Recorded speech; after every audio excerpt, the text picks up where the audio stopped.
اور یہ جو ہم نے رواج پکڑا ہوا ہے جنازوں پر اعلان کرانے کا، اے جن نے قرضہ لینا ہوئے یا دینا ہوئے وہ ساڈے نال رابطہ کر لوے، مطلب یہ ہوتا ہے کہ جی کسی نے دینا ہے تو وہ آ جاؤ اگے آ کے دسو، تو جڑا لین والا ہے وہ بھول جو آ فوت ہو گیا جی کوئی نہیں جی ملنا۔ یہ بھی ظلم ہے۔ اللہ کے نبی صلی اللہ علیہ وسلم جب جنازہ آتا تو سب سے پہلی چیز پوچھتے حل ترک دینن، اس کا کوئی قرضہ تو نہیں تھا؟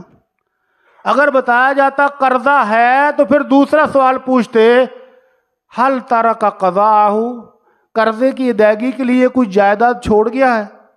اللہ کے نبی جائیداد ہے تو آپ اس کا جنازہ پڑھا دیتے، اور اگر بتایا جاتا اللہ کے نبی قرضہ چھوڑ گیا ہے، پراپرٹی کوئی نہیں، قرضے کی ادائیگی کے لیے کچھ نہیں چھوڑ کے گیا، تو آپ فرماتے صلو علی صاحبکم، اپنے بھائی کا جنازہ تم پڑھ لو میں نہیں پڑھوں گا۔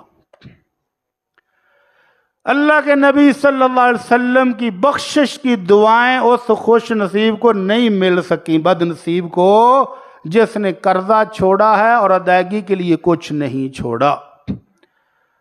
اللہ کے نبی صلی اللہ علیہ وسلم کے پاس جنازہ لایا گیا، پوچھا اللہ کے نبی نے قرضہ تو نہیں ہے؟ صحابہ نے بتایا اللہ کے نبی 2 دینار ہیں، 2 دینار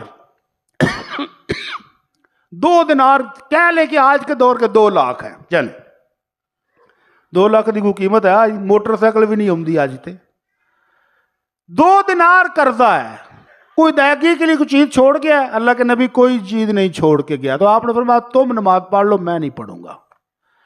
حضرت ابو قتادہ تڑپے کہ ہمارا دوست تھا، صحابی رسول ہے، پرانا ساتھی ہمارا، اللہ کے نبی 2 دینار ہیں سارے، تو آپ نے فرمایا جس کے دینے اس کے بھی تو 2 ہی دینار ہیں، اس کے بھی تو 2 ہی ہیں، اس کو دو۔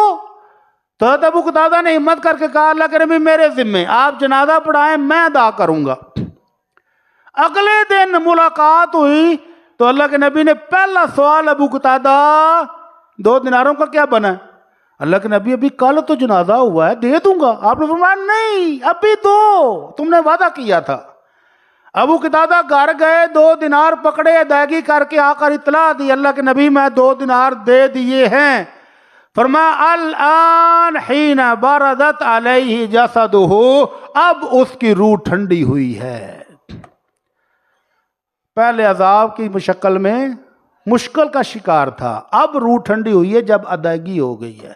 اور ایک روایت میں ہے کہ اگر جنتی بھی ہو تو جنت کے دروازے پر روک لیا جاتا ہے، جنت میں داخلہ نصیب نہیں ہوتا جب تک قرض کی ادائیگی نہ ہو۔